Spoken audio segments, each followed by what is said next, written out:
देंगे। एक वर्ग का ये कहना है कि अगर सड़क पे नमाज नहीं पढ़ने देना है तो पूरे देश में कीजिए, बीजेपी शासित हर राज्य में कर दीजिए, पूरे यूपी में प्रशासन का ऑर्डर आ जाए कि सड़क पे नमाज पढ़ने नहीं देंगे। कुछ जगहों पर आप रोक रहे हैं। और फिर कुछ लोगों का यह भी कहना है कि अगर ईद के पहले एक दिन पढ़ ही लिया तो क्या ही सड़क घिस तोड़ ही जाएगी। आपका इस पर आपकी राय क्या है? क्योंकि पटना में मुझे याद है, आपको भी पता है, वहां पे सड़क पे नमाज तो होती है। अभी बदत है भाई, अभी बदत है भाई। मुझे लगता है सब फालतू की बातें हैं, इस पे चर्चा भी नहीं करनी चाहिए, कोई मतलब नहीं बनता इन सारी बातों का। आज देश में बड़े बड़े विषय हैं जिसको लेकर हम लोग को चर्चा करनी चाहिए। और दिक्कत ये होती है कि जब हम लोग ऐसी बेमानी बातों के ऊपर जब हम लोग चर्चा करने लगते हैं बिना मतलब, इससे समाज में, देश में एक तनाव का वातावरण बनता है। मेरा मुंह निकल गई, मेरी जबान टूट गई यार। बेचारे सुशांत सिन्हा, या यूं कहें बेचारे गोदी मीडिया के एक बेचारे से एंकर जो यहाँ पर चुप होकर सर हिला रहे हैं, और वो भी हिंदू मुस्लिम की बात पर। यही बात जो चिराग पासवान ने भी कहा इनको कि ये बेईमानी की बातें हैं, ये फालतू बातें हैं, इस पर बातें नहीं होनी चाहिए। अगर यही बात किसी विपक्ष ने यहाँ पर अभी कही होती तो ये तुरंत से क्या कह देते कि भाई आप देश विरोधी बातें कर रहे हैं, आप मुस्लिम को सपोर्ट कर रहे हैं, आप यहाँ ये कर रहे हैं, वो कर रहे हैं, शुरू हो जाते अपना ज्ञान लेकर, वो भी गोदी मीडिया वाला। लेकिन यहाँ पर इनकी चुप्पी आ गई है। एक असहमति का वातावरण बनता है, बिना मतलब के संप्रदाय, अलग अलग लोगों के बीच में टकरारें पैदा होती हैं। कोई मतलब नहीं है, जिसको जो जैसे करना है इतने वर्षों से करते आए हैं ना, करते रहेंगे। पर आज जब बड़े एजेंडे हैं, आज देख लीजिए, अगर ये सारी बातें नहीं हो रही होती तो संभवतः मुझसे पूछते कि आपने as a food processing minister इतने महीनों में क्या किया। मेरा मुंह निकल गई, मेरी जबान टूट गई यार। चिराग भाई, ये सारी चीजें सेकेंडरी हो जाती हैं। चिराग भाई, जिसको आप फालतू बात बता रहे हैं वो तो आपके ही सहयोगी दल के लोग कर रहे हैं ना। छोड़िए, इसको बताने का क्या फायदा। यही है बेशरम कुमार, परिवार का नाम बुरा दिया है याद।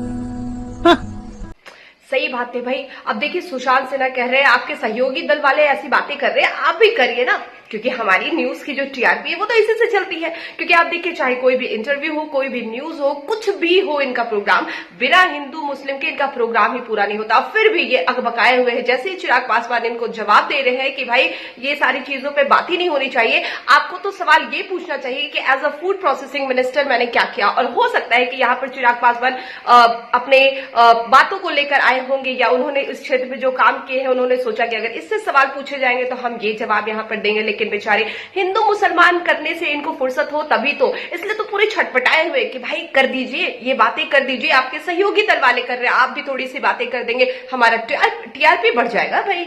मैं नहीं सहमत हूं ना, मैं यही तो मैं जिक्र कर रहा हूं भाई। देखिए, मैं 21वीं सदी का पढ़ा लिखा ही हूं, और ये 21वीं सदी की बिकी हुई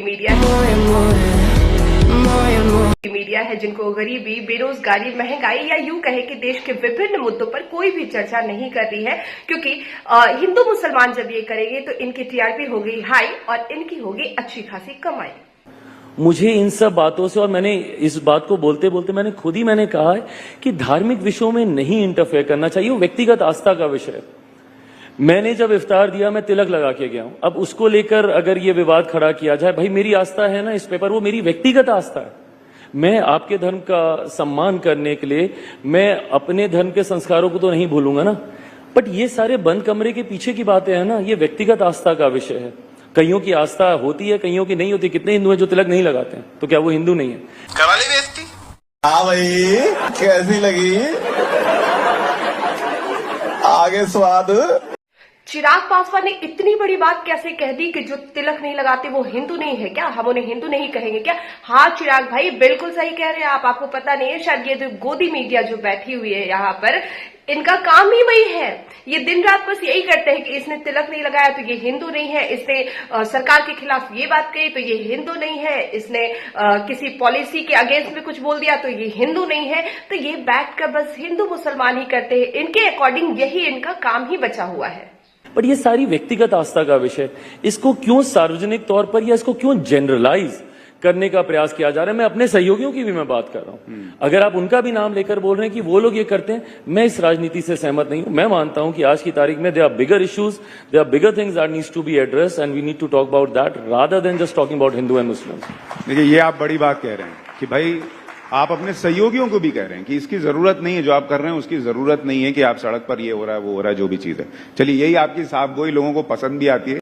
नहीं सुशांत भाई, ये सिर्फ सहयोगियों के लिए नहीं है, ये आपके लिए भी है। और ये जो सर हिलाकर आप कर रहे हैं, अभी यही विपक्ष होता तो आप अभी यहाँ पर ज्ञान अलापने लग जाते। और ये आपके लिए भी एक वार्निंग ले लीजिए, एक समझ ले लीजिए कि आपके लिए भी है, क्योंकि सत्ताधारी भी अब परेशान हो चुके हैं ये आपकी हिंदू मुसलमान वाली टीआरपी शोज को देखकर कि ये भी तंग आ गए कि भाई कुछ तो सवाल करो ऐसे जो हमने काम किए हैं, जो हम जनता के बीच में रख सके कि हाँ हमने ये काम किए हैं या आगे के हमारे ये प्लान्स है यहाँ पर।